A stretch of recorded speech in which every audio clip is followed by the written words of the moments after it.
नमस्कार दोस्तों, कैसे हैं आप सभी लोग और आशा करते हैं कि बढ़िया होंगे।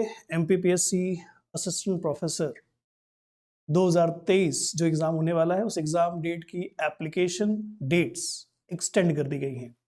बॉटनी सब्जेक्ट हो, जूलॉजी सब्जेक्ट हो या बायोकेमिस्ट्री सब्जेक्ट हो, सभी सब्जेक्ट्स के अंदर एप्लीकेशन डेट की शुरुआत तो काफी समय से हो चुकी है। अप्रैल मंथ से ही एप्लीकेशन चल रहे हैं, लेकिन फिलहाल कई सारे नए अपडेट्स जो कि सिलेबस में है, उसी के साथ साथ एप्लीकेशन डेट के अंदर एक्सटेंशन भी कर दिया गया है। तो क्या है, सारे बदले हुए अपडेटेड मिजाज कह सकते हो। एप्लीकेशन डेट कहां तक बदली है, कब तक बदली है, और उसी के साथ साथ क्या है सिलेबस के अपडेट्स, एग्जाम पैटर्न के अपडेट्स, उन सारे अपडेट्स को इस वीडियो के अंदर आपके साथ शेयर किया जाएगा। चलिए एक एक करके सब चीजों पर बात की जाए। सबसे पहले एग्जाम डेट्स को लेकर के जो अपडेट है, जो एक्सटेंशन है, वो क्या है। सारे एग्जाम की डेट का जो एक्सटेंशन है वो 31 जुलाई तक कर दिया गया है। मतलब इतना लंबा वक्त मिला है आपको एप्लीकेशन करने के लिए। और number of seats and all, ये सारी बातें आप ऑलरेडी जानते हैं। 3 अलग अलग सब्जेक्ट के अंदर आपको मौका मिल रहा है एग्जाम देने का, अगर आप लाइफ साइंस के एस्पायरेंट हैं तो बॉटनी, जूलॉजी, बायोकेमिस्ट्री। और आइए आगे बढ़ते हैं, एग्जाम पैटर्न्स को लेकर के क्या अपडेट है उसके बारे में चर्चा कर ली जाए। लेकिन उसके पहले आपको बता दें कि भाई आईएफएस भी शुरू कर रहा है एमपीपीएससी की प्रिपरेशन को लेकर के लाइव बैचेस, है ना। और ये लाइव बैचेस 10 तारीख से शुरू हो रहे हैं। तो 10 तारीख से जो लाइव बैचेस आ रहे हैं, आप इसका हिस्सा बन सकते हो, आपकी प्रिपरेशन आप हमारे साथ कर सकते हो। और अब बढ़ते हैं आगे। पेपर पैटर्न के अंदर क्या अपडेट बता दिया गया है। पहले के पेपर पैटर्न्स भी मैंने आप सभी को एक्सप्लेन कर रखे हैं, लेकिन वो टोटली अलग था, इंटरव्यू का कोई जिक्र नहीं था। लेकिन इस बार अब सारी चीजें बदली हुई हैं, बहुत कुछ अपडेट है। क्या क्या है देखिएगा। तो जो पेपर है वो 2 हिस्सों में बांट दिया गया है, पेपर 1, पेपर 2। पेपर 1 जो है ये जीएस, जनरल स्टडीज कह सकते हो आप। एमपी के बारे में जो सारी जानकारियां, जैसे कि मोस्ट ऑफ पीएससी एग्जाम्स में होता है, उससे रिलेटेड है। जिसमें एमपी से रिलेटेड नेशनल इंटरनेशनल लेवल पर जो भी जीके है, जनरल नॉलेज है, वो जानकारी चाहिए, ज्योग्राफिकल जानकारी चाहिए। उसी के साथ साथ कंप्यूटर के बारे में भी एक छोटा सा सेगमेंट डाल दिया गया है। पूरा का पूरा जो सिलेबस है वो आपको हमारे वेबसाइट पर मिल जाएगा। तो पेपर 1 का सिलेबस बदल दिया गया, या पेपर 1 कह सकते हो कि ऐड कर दिया गया है, जो कि एमपी के ज्योग्राफी को लेकर के, वहां के पॉलिटिकल करंट अफेयर्स को लेकर के, उसके बाद कंप्यूटर बेस्ड जानकारी को जो है एक सिलेबस का हिस्सा बना दिया गया है। इसके ऊपर कुल मिलाकर के 50 क्वेश्चन आएंगे, और कुल मिलाकर के अगर आप देख सकते हैं 50 क्वेश्चन 200 मार्क्स, है ना। 1 घंटे का ड्यूरेशन मिलेगा। तो यह है सबसे पहला पेपर 1। उसके बाद पेपर 2 आपका मेन सब्जेक्ट है। आप जिस भी सब्जेक्ट में फॉर्म भर रहे हैं, it could be zoology, it could be botany, it could be biochemistry.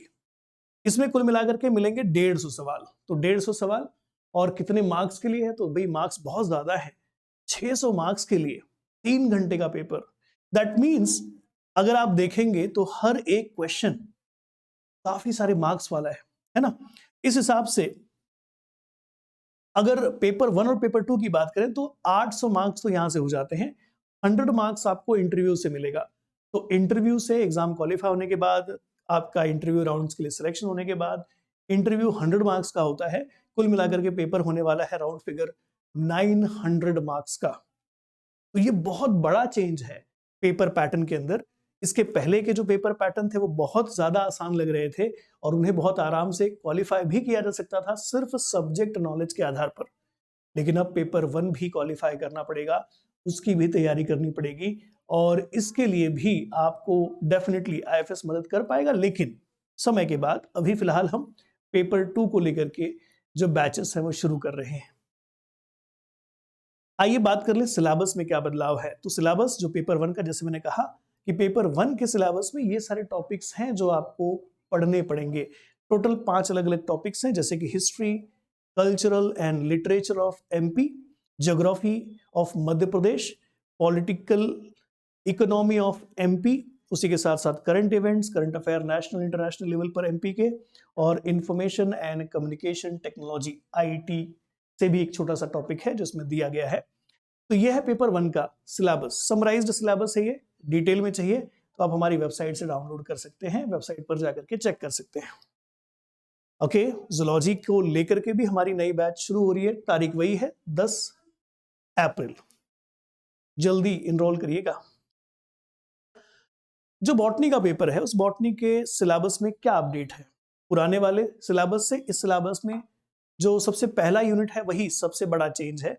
आप देख सकते हैं क्योंकि बॉटनी स्पेशलाइजेशन है तो बॉटनी के जो टॉपिक्स हैं, कोर बॉटनी के टॉपिक्स यहाँ पर भर भर के डाल दिए गए हैं और देखने को ये मिलता है कि अब ये पेपर थोड़ा सा मुश्किल हो सकता है ना।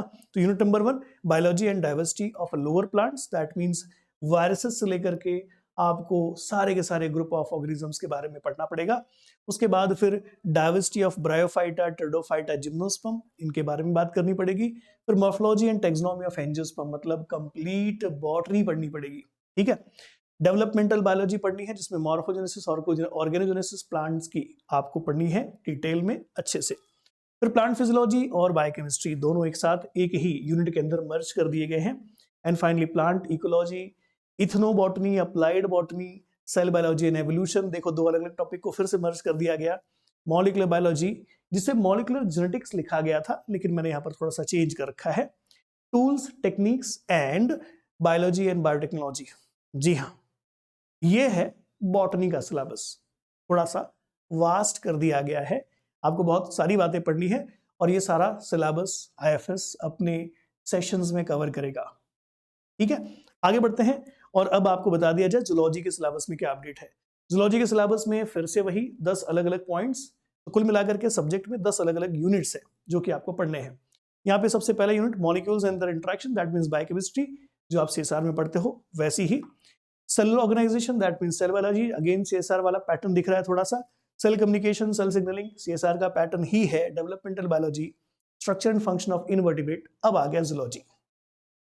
फिर structure and function of vertebrates, inheritance biology, फिर से आगे हमारा सीएसआर का pattern. Diversity in life form, applied zoology वाला सेगमेंट, और finally ecological principles and animal behaviour and evolution. तो कुल मिलाकर के सिलेबस में जो कोर जूलॉजी है और कोर बॉटनी है वो घुसा दी गई है, अपार्ट फ्रॉम और we can say along with CSR topics.